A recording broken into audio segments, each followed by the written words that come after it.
할렐루야. 현장에 오셔서 또 기도하는 성도님뿐만 아니라 또 화면으로 기도에 참여한 성도님들 주님의 이름으로 환영하고 축복합니다. 우리 한번 보실까요? 누가 오셨는지. 이렇게 인사합시다. 은혜 받읍시다. 응답 받읍시다.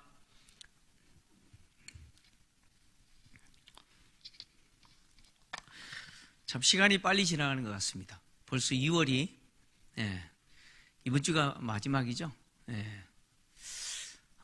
이제 3월이 시작됩니다. 봄이 오는 소리 들려요? 저기 남쪽 지방은 거의 지금 봄이 오고 있어요. 완전히. 제가 이런 생각을 해봅니다. 시간이 지나면 다 지나가는구나. 그렇게 맹렬한 추위도 시간이 지나니까 또 지나가요. 그죠? 밤도 지나갑니다. 이 코로나 상황도 오늘부터 또 백신 접종하고 있잖아요. 뭐 어쨌든 또 지나갈 겁니다. 지나갈 겁니다. 지나갈 건데 우리는 고민해야 되는 게 뭐냐면 단지 지나가는 게 중요한 게 아니고 그 과정 속에서 우리가 또 어떻게 회복해야 될지를 또 고민을 해야 됩니다. 단순히 과거의 모습으로 회복하는 게 중요한 게 아니죠. 이제는 우리 사회도 많이 달라집니다. 코로나 이전과 이후의 삶이 우리 사회도 달라지듯이 교회 생태계도 많이 달라져야 됩니다. 그래서 교회가 어떻게 변화돼야 될지 많이 고민이 됩니다. 여러분 많이 기도하셔야 되고요. 교회가 건강하게 잘 회복될 수 있도록 또 여러분 많이 기도해 주시기를 부탁드리겠습니다. 지금 다윗이 이제 예루살렘으로 다시 돌아오고 있는 중이죠. 이렇게 돌아오는 과정에서 또 이 저자는 다윗을 만난 사람들에 대해서 기록을 했는데, 지난주에 우리가 보았던 것처럼 다윗을 저주했던 시므이를 다윗이 용서했던 일이 있었죠. 시므이는 제일 먼저 다시 예루살렘으로 돌아오는 다윗에게 용서를 구했고, 다윗은 용서를 했습니다. 그리고 오늘 두 번째 사람을 만났는데 바로 사울의 손자이면서 요나단의 아들인 무비보셋입니다. 무비보셋은 요나단의 아들이죠. 이 무비보셋의 아버지 요나단은 다윗과 아주 각별한 사이죠. 다윗이 사울에게 쫓겨다닐 때 요나단은 사울의 아들임에도 불구하고 다윗이 아버지 사울 왕에게 죽임을 당하지 않도록 다윗을 지키고 보호하는데 최선을 다했죠. 자기 생명처럼 다윗을 사랑했습니다. 그래서 요나단과 다윗과 언약을 맺었는데 그 언약의 내용은 서로 생명을 지켜주자, 그리고 서로 후손의 생명까지 지켜주자라고 하는 것이죠. 이 언약의 맹세를 했죠. 그리고 나서 이제 사울이 죽은 이후에 다윗이 왕이 되고 얼마 있지 않아서 요나단과 맺은 언약을 기억하여 혹 요나단에게 남은 자녀가 있는지 찾았죠. 그래서 이 무비보셋이라고 하는 자녀가 있다는 사실을 알고 다윗은 무비보셋을 예루살렘으로 오게 하고, 그리고 다윗의 상에서, 왕의 상에서 함께 식사하는 사람으로 대우를 했습니다. 다시 말하면 왕의 가족처럼 대우를 했습니다. 알다시피 무비보셋은 사울과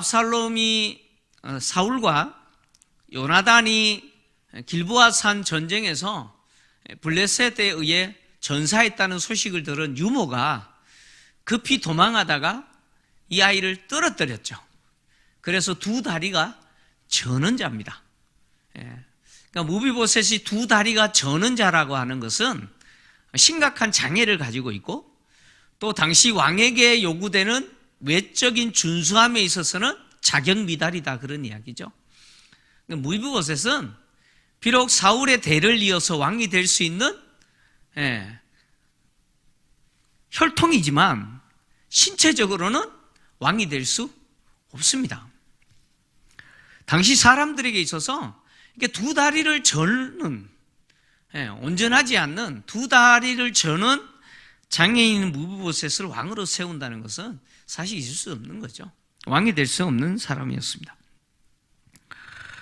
그런데 이 무비보셋이 다윗이 압살롬의 반역을 피하여 도망할 때 다윗과 함께 가지 못했죠.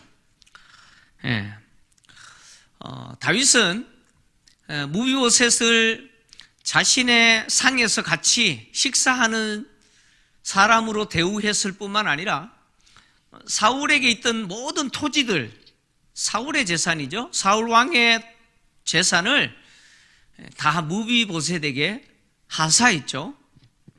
그리고 그 재산을 관리했던 집사 정도 되겠죠. 사울 왕의 종이겠죠. 종인 시바와 그 시바의 아들 15명과 종 20명을 무비보셋의 종으로 주었습니다. 그러나 압살롬의 반역을 피해서 도망할 때 이 무비보셋의 종 시바가 무비보셋을 속이고 다윗에게 무비보셋을 모함했습니다. 다윗이 시바에게 무비보셋은 왜 안 왔느냐라고 했을 때 무비보셋을 모함했는데요. 그 내용이 사무엘하 16장 1절에서 4절에 기록되어 있는데 제가 한번 읽어드리겠습니다. 이렇게 모함했어요. 다윗이 마루턱을 조금 지나니 무비보셋의 종 시바가 안장 지은 두 나귀에 떡 200개와 건포도 100송이와 여름 과일 100개와 포도주 한 가죽 부대를 싣고 다윗을 맞는지라. 왕이 시바에게 이르되 내가 무슨 뜻으로 이것을 가져왔느냐 하니 시바가 이르되 나귀는 왕의 가족들이 타게 하고 떡과 과일은 청년들이 먹게 하고 포도주는 덜해서 피곤한 자들에게 마시게 하려 함이니이다. 왕이 이르되 내 주인의 아들이 어디 있느냐 하니 시바가 왕께 아뢰되 예루살렘에 있는데 그가 말하기를 이스라엘 족속이 오늘 내 아버지의 나라를 내게 돌리리라 하나이다 하는지라. 왕이 시바에게 이르되 무비보셋에게 있는 것이 다 내 것이니라 하시니라. 시바가 이르되 내가 절하나이다. 내 주 왕이여 내가 왕 앞에서 은혜를 입게 하옵소서 하니라. 자, 시바는 자신의 주인인 무비보셋이 압살롬의 반역을 피해서 도망하는 다윗에게 나오지 않는 그 이유가 뭐냐라고 했을 때 시바가 뭐라고 이야기했느냐? 압살롬의 반역을 무비보셋은 뭐라고 생각했느냐 하면 이스라엘 족속이 아버지 사울 왕의 나라를 다시 자기에게 돌리는 사건이라고 말했습니다. 이렇게 말했다는 거예요. 그러니까 무비보셋이 이 압살롬의 반역을 사울 왕의 나라를 재건하는 사건으로 이해했다, 그런 이야기예요. 그러니까 자기가 뭐가 되겠다는 거예요? 자기가 왕이 될 것이다. 이스라엘 백성들이 자기를 왕으로 이제 추대하게 될 거다. 이렇게 생각했다고, 그렇게 말했다. 이렇게 다윗에게 말한 거죠. 다윗은 이 말을 의심하지 않고 그 당시에 그대로 받아들였어요. 그대로 믿어버렸어요. 그래서 무비보셋에 대해서 다윗은 대노하면서 무비보셋이 가지고 있었던, 무비보셋에게 하사했던 모든 사울 왕의 토지를 다 누구에게 줘버려요? 시바 네가 다 가져라 이렇게 해버려요. 시바에게 다 줘버립니다. 사실 무비보셋은 두 다리를 저는 자로서 왕이 될 수 있는 자격이 없잖아요. 그럼에도 불구하고 당시 다윗의 입장에서는 지금 도망하는 이 상황에서 시바의 말을 믿을 수밖에 없었겠죠. 근데 이제 다윗이 왕으로 예루살렘으로 다시 복귀하게 되자 무비보셋이 다윗에게 나온 것이죠. 성경은 이 무비보셋이 다윗에게 나왔는데 예루살렘에서부터 나왔다라고 말하면서 그가 다윗 왕이 예루살렘을 떠날 때부터 어떻게 지냈는지 자세하게 기록해두고 있어요. 무비보셋이 다윗 왕이 피할 때, 예루살렘을 떠났을 때 그가 어떻게 지내고 있었는지 자세하게 기록하고 있는데, 그는 다윗 왕이 평안히 돌아올 때까지 발에 맵시를 내지 아니하고 수염을 깎지 아니하고 옷을 빨지 않았다, 이렇게 이야기합니다. 발에 맵시를 내지 않았다라고 하는 말은 두 가지로 이해할 수 있는데, 하나는 발톱을 깎지 않았다라는 의미로 이해할 수도 있고, 발을 씻지 않았다라는 의미로 이해할 수도 있습니다. 둘 중에 하나 할 거예요. 아니면 둘 다일 수도 있고요. 그 다음에 옷을 빨지 않았다라고 하는 이 말은 옷을 벗지 않았다, 이 말입니다. 다윗이 돌아올 때까지 그 옷만 입고 있었다, 그런 이야기예요. 옷을 갈아입지 않았다는 것이죠. 근데 이런 행위는 슬픔을 표현하는 겁니다. 특히 수염을 깎지 않고 옷을 빨지 않는다라고 하는 이것은 극도의 슬픔을 표현하는데, 특히 죽은 자에 대해서 애통하는 표현입니다. 가장 사랑하는 사람이 죽었을 때 표현하는 방법이 수염을 깎지 않고 옷을 갈아입지 않는 거예요. 옷을 빨지 않는 거예요. 그러니까 지금 무비보셋은 다윗이 압살롬의 반역 때문에 예루살렘에서 도망할 때 이 상황에 대해서 매우 애통했다, 그런 이야기죠. 애통해했는데 마치 사람이 죽은 것처럼 비극적으로, 극도의 슬픔을, 비극적인 상황처럼 극도의 슬픔을 표시한 것이죠.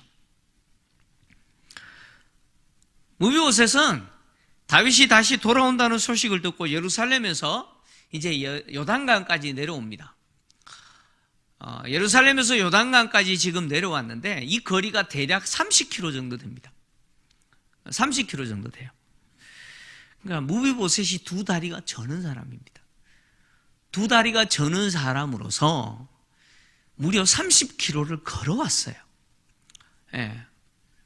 이게 쉬운 겁니까? 정상적인 사람도 30km 걷는 게 쉽지는 않은데, 지금 두 다리를 저는 장애를 갖고 있는 무비보셋이 다윗을 맞이하기 위해서 무려 30km나 온 거예요. 이 말은 지금 다윗을 영접하려고 하는 사람 가운데 무비보셋이라는 사람이 가장 힘들게 왔다, 그런 이야기입니다. 가장 힘들게 왔어요. 근데 무비보셋이 왜 이렇게 가장 힘드는데도 이렇게 왔을까요? 이유가 있죠. 그는 시바가 자기를 속이고 다윗 왕에게 모함한 그 모함에 대해서 풀어야 돼요. 그걸 풀기 위해서 지금 이 고생을 하는 거죠. 평안히 예루살렘에서 다윗 맞이할 수 없죠. 무비보셋은 시바의 모함으로 다윗과의 관계에서 이 배은망덕한 사람이 되어버렸어요.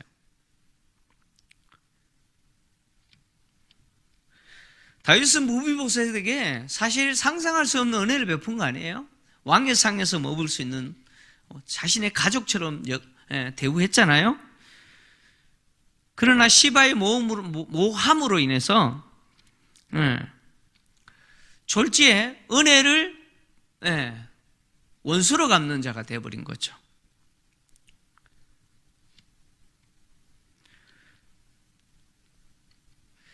시바의 말대로 표현하면 다윗 왕이 쫓겨가는 것을 마치 자기가 이제 왕이 기회가 됐다라고 생각하는, 드디어 이제 내가 왕이 될 수 있다라고 생각했는, 이 말도 안 되는 은혜를 원수로 갚는 그런 사람이 돼버린 거죠. 자, 무비보셋의 입장에서는 이것에 대해서 해명을 해야 돼요. 오해를 풀어야 돼요. 그래서 불편한 두 다리를 가지고 무려 30km나 내려온 것이죠. 무비보셋에게 다윗은 물어요. 왜 나와 함께 떠나지 않았느냐, 이렇게 물었더니 무비보셋이 이렇게 이야기합니다. 자신이 다리 저는 자인데, 왕이 알다시피 나는 두 다리를 저는 자인데, 내 나귀의 안장을 지워 그 위에 타고 왕과 함께 가려고 했는데 내 종 시바가 자신을 속이고 자신을 왕께 모함했기 때문이다라고 이야기합니다. 자, 무비보셋의 말을 정리하면요, 자신은 다윗 왕과 함께 피난 가려고 했다는 거예요. 그래서 시바에게 다윗 왕과 함께 떠날 수 있도록 준비하라고 지시했다는 거예요. 그러니까 이런 이야기죠. 시바가 가지고 있는 그 모든 음식물은 다 누가 준비한 거예요? 사실 자기가 준비하라고 명령한 거라는 거죠. 그리고 또 자기가 걸어갈 수 없잖아요. 두 다리 저는 자기 때문에. 자기가 탈 수 있는 자기 나귀에 뭘 지워라고요? 안장을 지워라고 명령했다는 거예요. 여기 내 나귀에 안장을 지워라고 하는 이 말은 자기가 안장을 지우려고 했다는 게 아니고 시바에게 안장을 지워라라고 명령을 했다는 거예요. 그래서 시바가 안장을 지우고 그리고 자기가 타고 지금 와야 되는데 시바가 어떻게 한 거예요?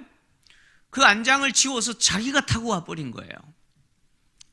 이 시바라는 종이 무비보셋의 명령에 따라서 안장까지는 지웠는데 자기가 타고 와버리는 거예요. 그리고 무비보셋이 준비하라고 했던 그 음식물 다 가지고 다윗 왕에게 온 거죠. 이렇게 다윗 왕에게 올 때 무비보셋에게 있는 모든 탈 것은 다 끌고 와버린 거예요. 낙이 다 끌고 온 거예요. 다 끌고 온 거예요. 무비보셋은 탈 게 없어요. 그렇게 끌고 와서는 다윗 왕에게 와서는 뭐라 그랬다는 거예요? 왕의 가족들 태우려고 지금 다 끌고 왔다 이 말을 하잖아요.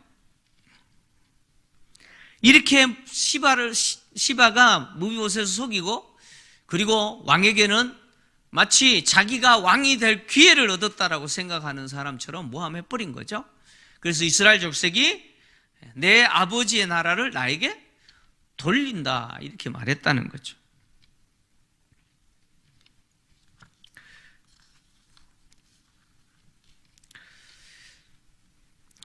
무비보셋은 왜 자기가 다윗 왕과 함께 가지 못했는지에 대해서 이렇게 이야기를 하고 시바가 무슨 일을 어떻게 했는지 이렇게 말한 이후에 다윗 왕은 하나님의 사자 같다 이렇게 이야기했죠. 왕은 하나님의 사자 같기에 왕의 처분대로 하소서 이렇게 이야기합니다. 하나님의 사자 같다라고 하는 이 말은 뭐냐면 하나님이 기름 부은 다윗 왕은 옳고 그름에 대해서 누구처럼 판단한다는 거예요? 하나님의 사자들처럼 정확하게 판단할 수 있는 무엇이 있어요? 판단력이 있다 이 말입니다. 사실 자기 말과 시바 말 가운데 둘 중에 하나는 잘못된 거 아닙니까? 그죠? 그러니까 왕은 하나님의 사자처럼 옳고 그름에 대해서 판단하는 능력이 있다는 거예요. 그래서 무비보셋의 입장에서는 다윗 왕이 자기 말을 믿고 누구를 처벌하여서 공의를 세우기를 원해요? 자기를 속이고 왕을 속인, 왕을 모함했던, 자기를 모함했던 시바를 처벌하여서 왕이 공의를 세우기를 원했어요. 그러나 혹 왕이 자기 말을 믿지 아니하고 시바의 말을 더 믿는다고 할지라도 나는 왕의 판결을 그대로 따르겠습니다. 이렇게 말한 거죠. 그러면서 하는 말이 뭐냐면 사실 자신의 온 집안은 왕 앞에서 죽을 자이다 이렇게 이야기하죠. 아비의 온 집안, 여기 아비의 온 집이라고 하는 말은 사울 왕의 가문을 이야기하죠. 그리고 죽을 자가 되었다라고 하는 말은 아마 사울이 다윗을 죽이려고 했던 행위인 것 같아요. 뿐만 아니라 고대 시대는 폐위된 왕의 가문을 몰락시키는 것이 당시 관례입니다. 고대 사회에서는 그래요. 폐위당하게 되면 그 폐위당한 왕의 가문이 멸망당합니다.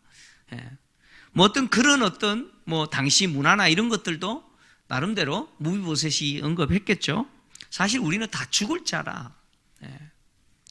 그럼에도 불구하고 왕이 나에게는 특별하게 은혜를 베풀어서 왕의 상에서 먹는 자가 되게 했는데 그것으로 충분하다는 것이죠. 내가 또 무슨 공의가 있어서 더 바라겠느냐. 지금까지 나에게 왕이 은혜를 베풀어서 그 은혜를 누렸는데 뭘 또 내가 은혜를 구하겠느냐? 지금까지 누린 은혜로 이제 충분하고 또 무슨 공의가 있어서 왕께 또 더 은혜 베풀어 달라고 할 수도 없다라고 이야기하죠.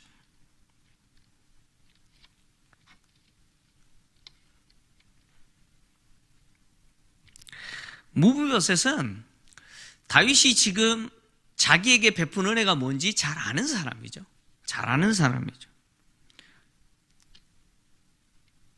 그리고 자기가 어떤 사람인지 잘 아는 사람이죠. 자기는 은혜 받을 수 없는 사람인데 은혜를 받고 있는 존재라는 거죠.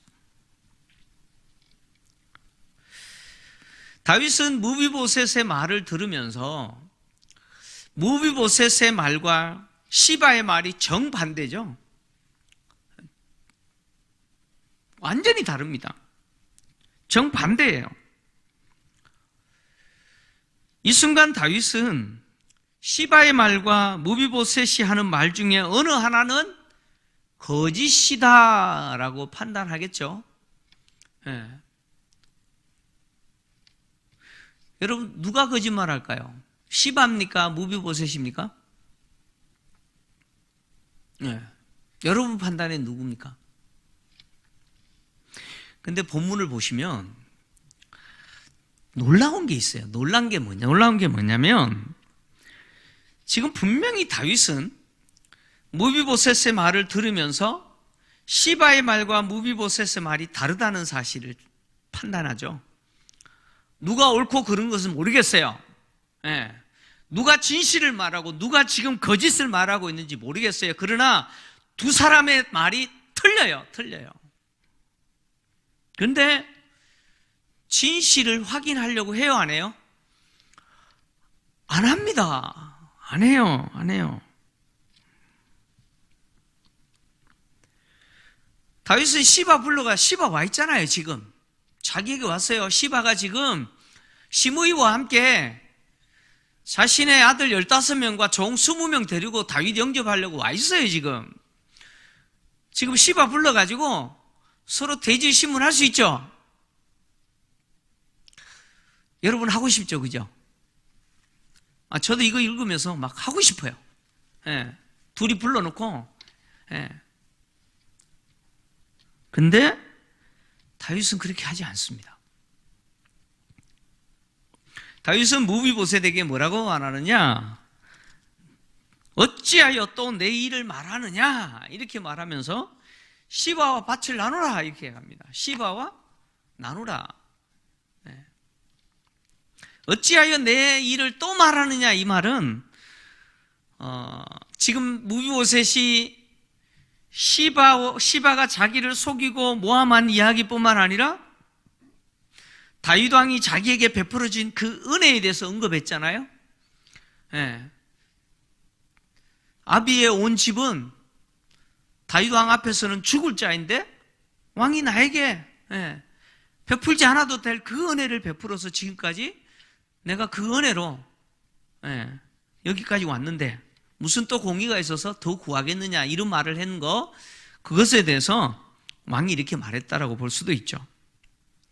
그 다음에 지금 다윗이 어찌하여 내 일을 말하느냐라고 한 이 말은 또 다르게 보면 다윗 왕은 제외하고 다윗이 무비보셋에게 베푼 그 은혜는 빼고 왜 시바와의 관계에 있었던 일을 말하느냐, 이런 의미로 받아들일 수도 있어요.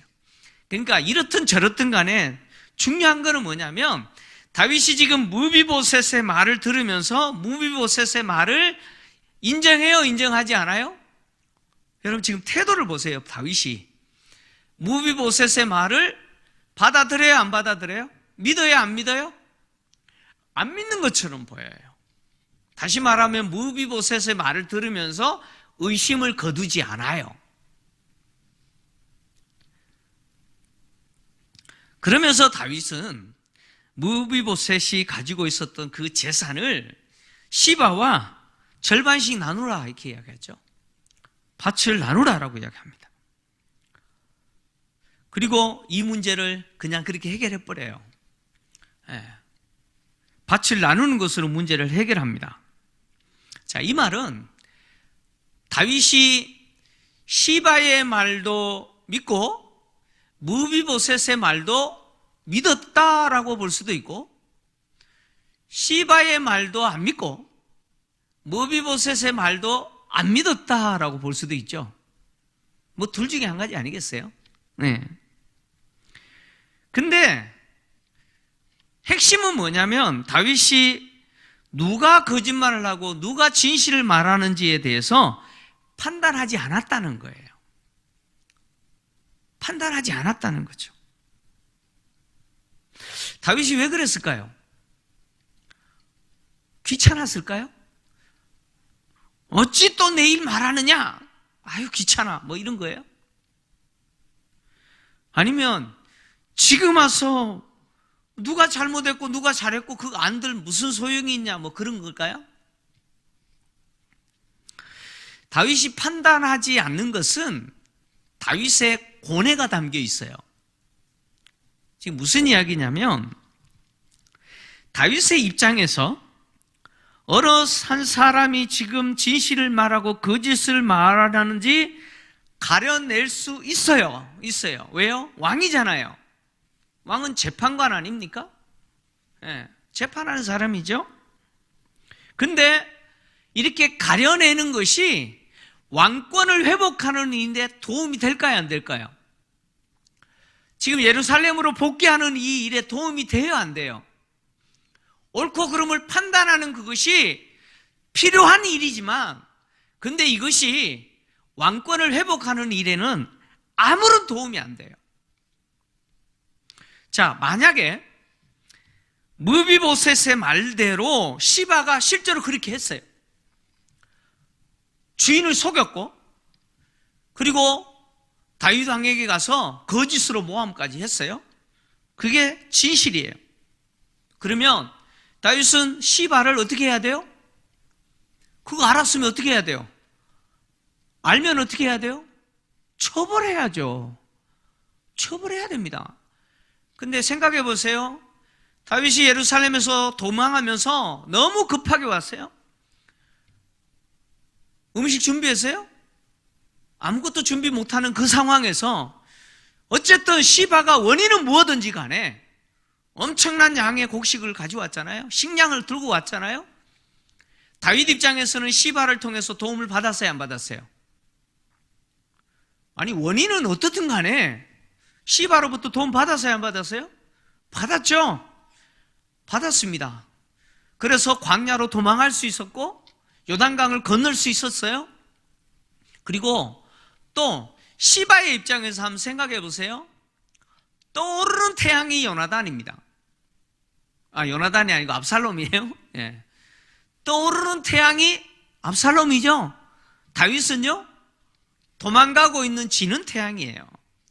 그러면 시바의 입장에서 어느 편에 줄 서는 게 미래가 보장됩니까? 그럼 이제 서울시장 선거도 하잖아요. 이제 줄 서야 돼요. 이제 올 연말 되면 대통령 선거도 있는데 줄 서야 돼, 지금 이제. 이거 보고 지금 줄 서려고 지금 하고 있는 사람들 있잖아요. 누구한테 줄 서야 돼요? 여러분, 시바의 입장에서 압살롬이 아닌 다윗에게 줄 섰다라는 것은 자기 생명을 건 거죠. 그렇지 않습니까? 뭐 원인은 어떻겠든 간에 뭐 주인을 속였든 주인을 모함했든 간에 지금 다윗 입장에서 시바는 자기에게 어떻게 한 사람이에요? 충성한 사람이죠. 자기의 인생을 건 거 아닙니까? 그죠? 그런 시바가 잘못했다고 여기서 처벌해버리면 어떻게 돼요? 자기에게 충성하고 자기를 도운 사람을 어떻게 해요? 처벌해버리는 결과가 돼요. 그렇지 않습니까? 그리고 시바가 사울 왕의 종 아닙니까? 베냐민 지파입니다. 이 시바가 누구와 함께 왔어요? 시므이와 함께 베냐민 사람 1000명과 함께 왔습니다. 근데 지금 다윗이 돌을 던지면서 다윗을 저주했던 시므이는 용서하고 다윗에게 충성하고 음식을 가지고서 다윗을 도왔던 시바는 쳐버려버리면 이게 공평합니까? 공정해요, 안 해요? 공정하지 않죠. 그럼 베냐민 지파가 그거 받아들일 수 있어요? 아니, 받아들일 수 있어요? 아니잖아요, 그죠? 네. 지금 이 문제는 시바와 누구와의 문제예요? 무비보셋과의 문제지 다윗과 시바의 문제가 아니에요. 네. 그러니까 다윗 입장에서는 시바가 거짓말을 했다라고 하는 것이 드러나도 처벌 못해요. 자, 그러면 반대로 지금 무비보셋이 지금 다윗 앞에 와서 거짓말하면서 지금 연기하고 있다고 한번 생각해 봅시다. 시바 말이 맞아요. 무비보셋은 실제 예루살렘에서 야, 이제 내가 왕이 될 수 있다. 이스라엘 족속이 나를 왕으로 세워서 아버지의 나라를 회복하겠다. 이제 기회가 왔다. 뭐 실제로 그랬다고 합시다. 그런 무비보셋이 이제 자기가 복귀한다고 30km나 쩔뚝쩔뚝 절면서 와가지고 나 그런 적 없습니다. 종이 나 속여서 그랬습니다. 뭐 이렇게 연기한다고 할지라도 그러면 무비보셋을 처벌할 수 있어요? 지금 다리 절면서 30km나 와가지고 지금 이렇게 말하는 무비보셋 처벌할 수 있어요? 또 더하여서 다윗은 요나단과 무슨 맹세했어요? 제가 앞에서 이야기했잖아요. 무슨 맹세했어요? 서로의 생명을 지켜주는 맹세했죠? 그리고요, 서로의 자녀들, 후손들 그 생명 어떻게 하기로 약속했어요? 지켜주기로 약속했어요. 근데 무비보셋 처벌할 수 있어요? 무슨 이야기냐면 다윗의 입장에서는 옳고 그름이 드러난 거 필요해요. 그죠? 누군가 한 사람 거짓말 하고 있는 거 아니에요. 근데 중요한 거는 뭐냐면 그거 드러난다고 해서 다윗에게 있어는 좋을 게 하나도 없어요. 누구도 심판하고 누구도 처벌할 수 없어요.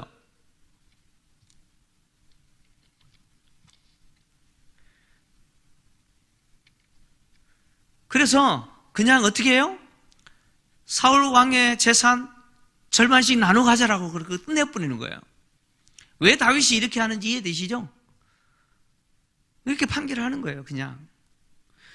그런데 본문을 자세히 보시면 누가 거짓을 이야기하고 누가 진실을 이야기하고 있는지 보여줘요. 다윗이 밭을 절반씩 나누라 라고 했더니 무비보셋이 뭐라고 이야기합니까?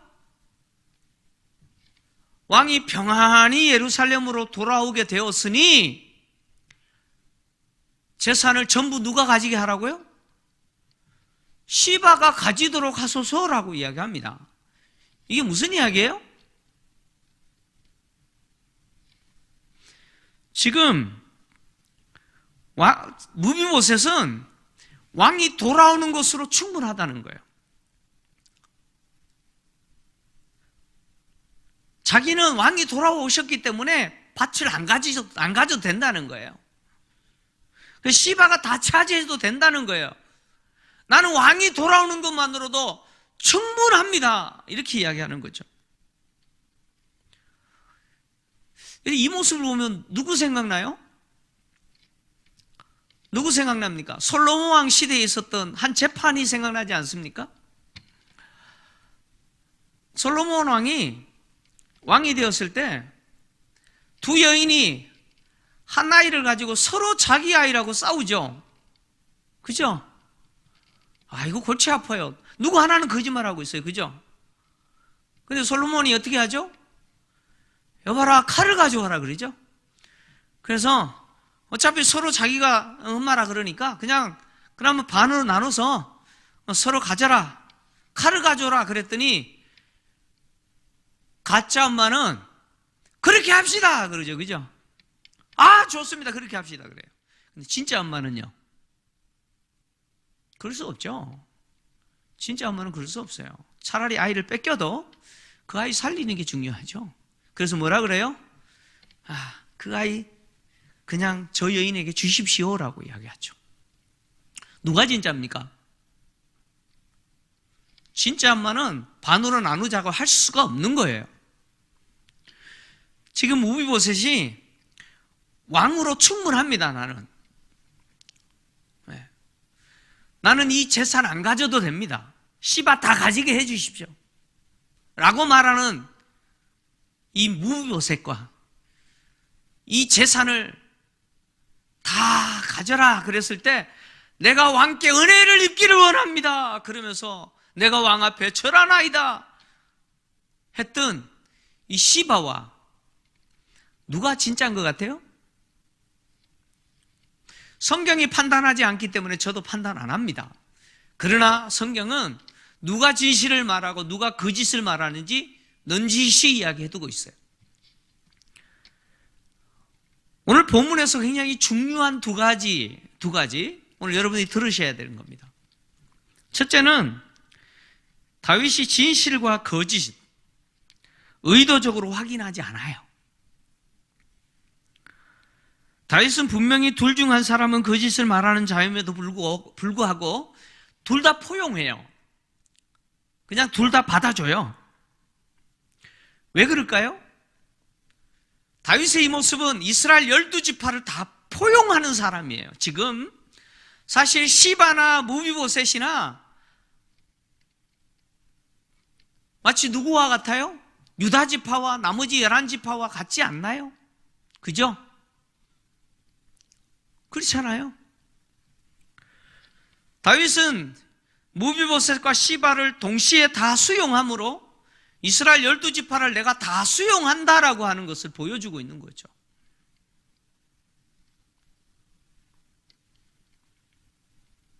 그리고 두 사람으로 하여금 다 자기에게 충성하게 만들죠. 자기에게 다 충성하게 만들어요.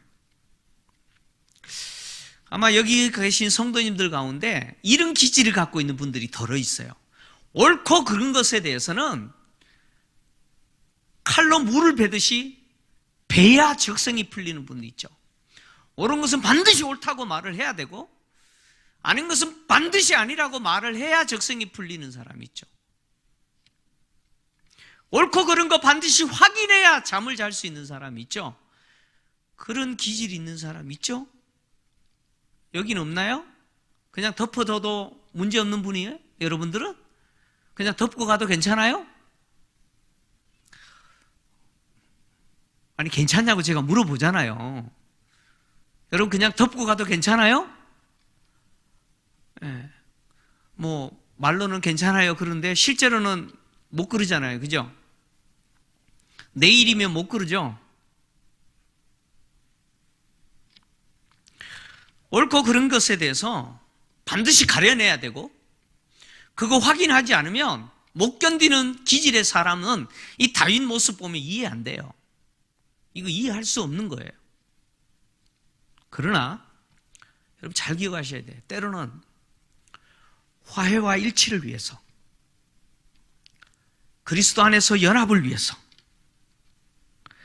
때로는 판단하지 않는 것이 좋아요. 판단하지 않는 것이 좋아요. 무슨 이야기냐면 옳고 그름에 대해서 자기는 알고 있어요. 누구는 알아요? 사실 다윗이 알까요? 모를까요? 다윗이 알까요? 모를까요? 산전수전, 공중전, 해전 다 겪은 다윗이 모를까요? 벌써 알죠. 무비보셋이냐 시바냐 벌써 다윗은 다 판단하고 있어요. 그런데도 그걸 드러내지 않아요. 그냥 덮어요. 왜요?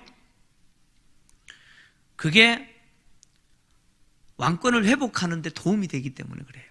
그게 이스라엘을 통합하는데 그것이 옳기 때문에 그래요.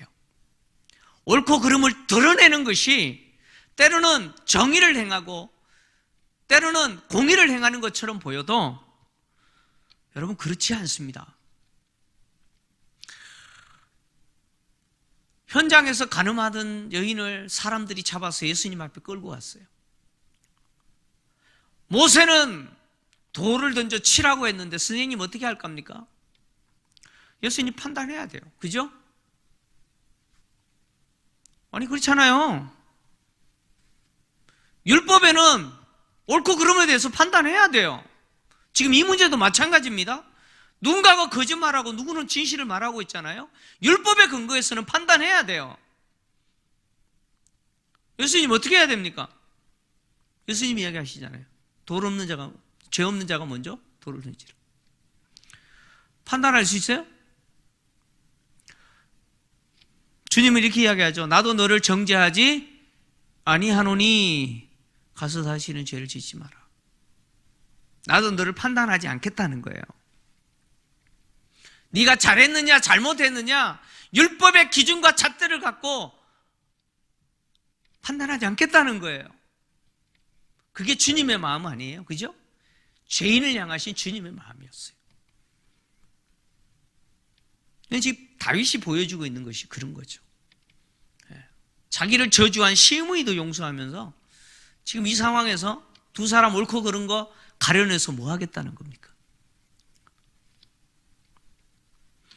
두 번째 우리가 보아야 되는 게 뭐냐면 무비보셋이라는 이 사람의 태도입니다. 그는 비록 다윗은 지금 상황에서 무비보셋을 의심할 수도 있어요. 뭐 의심을 버리지 않을 수도 있어요. 무비보셋이 틀렸다라고 생각할 수도 있어요.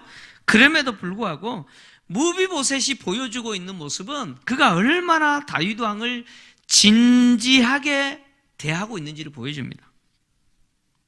다윗 왕을 위해서 사는 사람이죠. 그는 왕이 당한 그 아픔과 비극을 마치 누구 일처럼 생각해요? 누구 일처럼요? 자기 일처럼 생각해요. 다윗 왕이 당하고 있는 이 비극, 아들에게 쫓겨서 도망다니는 이 비극적인 이 상황에 대해서 무비보셋은 발에 맵시를 내지 않고 수염을 깎지 않고 옷을 빨지 않는 행동을 통해서 뭐예요? 자기의 일로 받아들여요.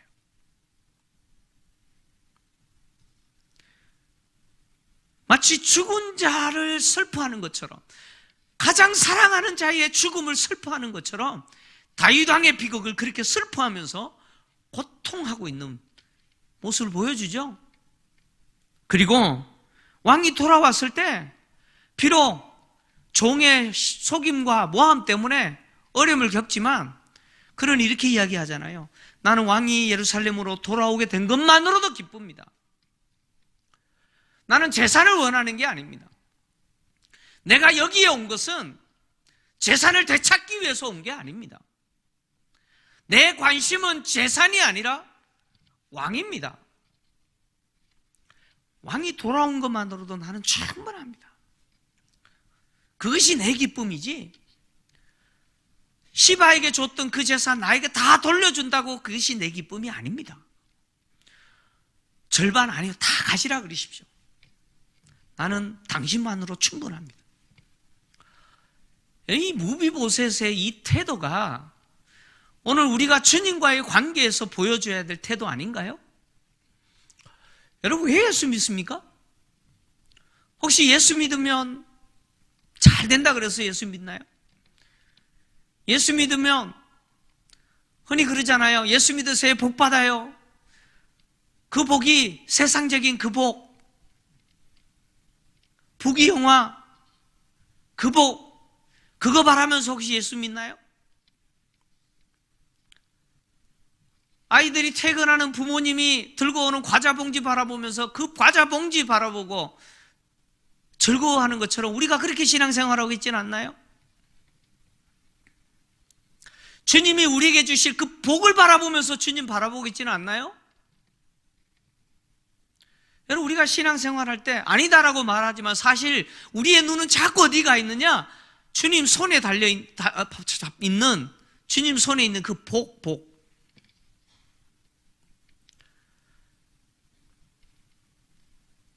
주님만으로 충분합니다. 나는 예수님만으로 그냥 충분합니다. 내게 아무것도 안 주셔도 됩니다. 주님, 나 아무것도 안 주셔도 돼요. 나는 주님만으로 그냥 충분해요. 여러분, 이게 진실한 주님과의 관계에서 아름다운 신앙인의 모습 아닌가요? 우리가 무비보셋을 통해서 보아야 될 모습입니다. 주님이 뭔가 주실 것을 바라는 게 아니고, 주시면 좋죠. 근데 그거보다 우리에게 있어서 주님 당신만으로 충분합니다. 나는 주님만으로 충분합니다. 여러분, 우리의 일평생의 신앙의 삶이 이런 삶이 되기를 원합니다. 이렇게 진실하게 주님만을 얻기를, 주님만을 사랑하고 주님에게만 우리의 눈을 고정하는 우리 모든 성도님들 되시기를 주의 이름으로 축원합니다.